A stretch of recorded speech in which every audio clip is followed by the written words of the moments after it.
Hello दोस्तों। हमने पहली क्लास में सीखा था कि जिसमें न्यूट्रल और फेस वायर को कैसे कंट्रोल किया जाता है। आज हम सीखेंगे कि न्यूट्रल वायर और फेस वायर को आगे उसको स्विच के अंदर या फिर किसी उपकरण के अंदर कैसे भेजा जाता है। तो सबसे पहले हम यहाँ एक छोटे से बोर्ड की वायरिंग करेंगे जिसमें न्यूट्रल और फेस के बारे में बताएंगे। तो सबसे पहले हमारे पास न्यूट्रल होता है। न्यूट्रल का क्या काम होता है कि जो हमारे पास उपकरण होते हैं वो हर सॉकेट के अंदर उसको हम लेके जाएंगे। तो ये देखिए यहाँ से हमारा न्यूट्रल चला, सबसे पहले सॉकेट के एक पॉइंट में गया। उसके बाद सॉकेट हमारा दूसरा सॉकेट नंबर कहाँ है, ये रहा सॉकेट नंबर 2।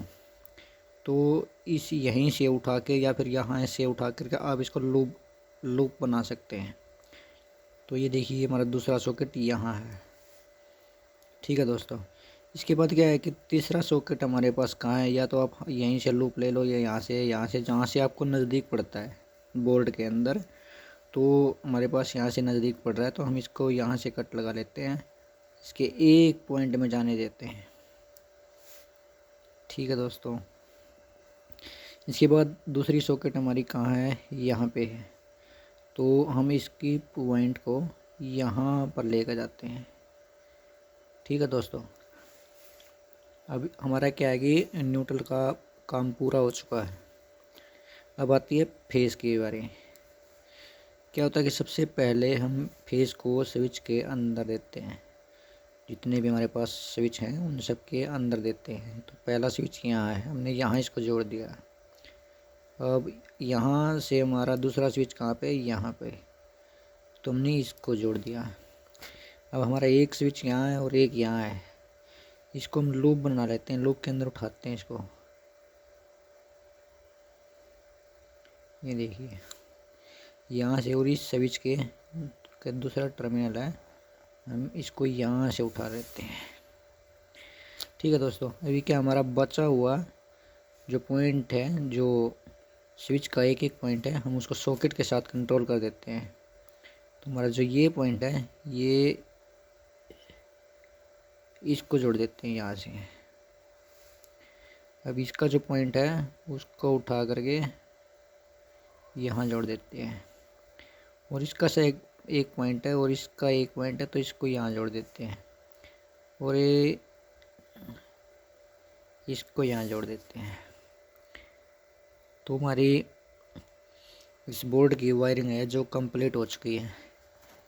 अब नीचे क्या है, एक बल्ब का, फ़ैन का, मोटर का और इंडिकेटर का एक कनेक्शन देंगे जो स्विच के थ्रू होगा। यहाँ कोई सॉकेट नहीं देंगे हम। ठीक है दोस्तों, तो बोर्ड के अंदर क्या होता है कि मान लीजिए कोई बोर्ड है जिसके अंदर स्विच लगे हुए हैं। वो स्विच एक भी हो सकता है, दो भी हो सकते हैं, 10 भी हो सकते हैं, कितने भी हो सकते हैं। ठीक है दोस्तों,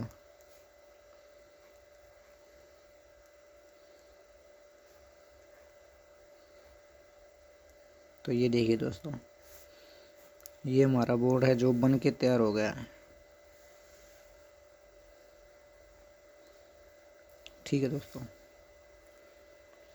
अभी क्या है कि हमारा जो न्यूट्रल है, न्यूट्रल क्या है कि हम बल्ब में, फैन में और मोटर में, इंडिकेटर में सब में कॉमन देंगे। कॉमन का मतलब होता है कि उपकरण, हर एक उपकरण के अंदर न्यूट्रल जाता है, उसको हम कॉमन बोलते हैं। तो वो न्यूट्रल क्या है कि यहाँ से स्टार्ट हुआ, अब यहीं से लूप उठाई और इसके एक पॉइंट में गया, यहाँ से लूप उठाई, इसके एक पॉइंट में गया, और अब इंडिकेटर बचा हुआ है। इंडिकेटर में भी क्या होता है कि न्यूट्रल और फेस ही जाते हैं। तो हम इसके किसी भी एक पॉइंट के अंदर इसको ऐड कर देते हैं। तो दोस्तों हमारा न्यूट्रल का काम पूरा हो गया। तो अभी हमारे फेस की बारी आती है। फेस में क्या होता है कि सब फेस स्विच के हमेशा निचले पॉइंट में जाता है ताकि हम फेस को कंट्रोल कर सकें। स्विच के पहले में गया, इससे अगले में, और इससे अगले में, इससे अगले में। आप इसकी लूप भी बना सकते हैं। ये देखिए हम इसको लूप बनाते हैं, ठीक है, यहाँ से इसको यहाँ डाल दिया और यहाँ से इसको यहाँ डाल दिया। अब स्विच का क्या है कि एक एक बचा हुआ पॉइंट है, हम इसको इनके साथ जोड़ देते हैं क्योंकि इनका इसका भी एक पॉइंट बचा है, इसका भी और इसका भी और इसका भी एक पॉइंट बचा है। हम इंडिकेटर को डायरेक्ट भी चला सकते हैं और स्विच के साथ चाहो तो स्विच के साथ भी कंट्रोल कर सकते हैं। एक सेकंड दोस्तों, ये देखिए, अब इसको यहाँ से ये जोड़ दिया दोस्तों, इसे ये कंट्रोल हो गया। और इसको भी जोड़ देते हैं, ये जोड़ दिया दोस्तों। अब इसको भी कंट्रोल करवा देते हैं दोस्तों, ये देखिए। अब इस इंडिकेटर को चाहे तो हम कंट्रोल करवा सकते हैं, नहीं तो हम इसको यहाँ से सीधा फेस दे सकते हैं। ठीक है दोस्तों। अब बचे हुए इसमें क्या है कि 3 स्विच हमारे पास बच गए हैं। मान लीजिए अभी ये कोई मॉडुलर बोर्ड है या सिंपल बोर्ड है, आप इस कंपनी का स्विच आपको बाद में मिले या ना मिले, इससे क्या है कि कोई बोर्ड में कमी आ गई, आप स्विच नहीं ले पाए, तो आप क्या करोगे कि आपके पास बोर्ड खोल के देखोगे, इसके अंदर 2 स्विच 3 स्विच एक्स्ट्रा मिलेंगे या फिर 1 स्विच, तो आप क्या करेंगे, इसकी यहाँ से लूप उठाकर, मान लीजिए ये स्विच ख़राब हो गया है, अब इसको यहाँ से हटा करके इस स्विच के अंदर हम लूप कर देते हैं। इससे क्या होगा कि हमारा जो टाइम था वो बच गया, और मान लो कभी टाइम लगे तो हम स्विच को ले करके रख लेंगे, ताकि स्विच हमें बाद में काम आ जाए। तो दोस्तों ये थी हमारी आज की वायरिंग, जो कि सेकंड क्लास थी। तो हम फर्स्ट क्लास की थी, अगर वो किसी ने वीडियो नहीं देखी तो वो जा कर के देखिए। उसके अंदर क्या है कि वायरिंग के बारे में बताया गया है कि कैसे की जाती है। तो आज की वीडियो में ही इतना ही। मैं अमित इलेक्ट्रीशियन, आपका प्यारा दोस्त। धन्यवाद।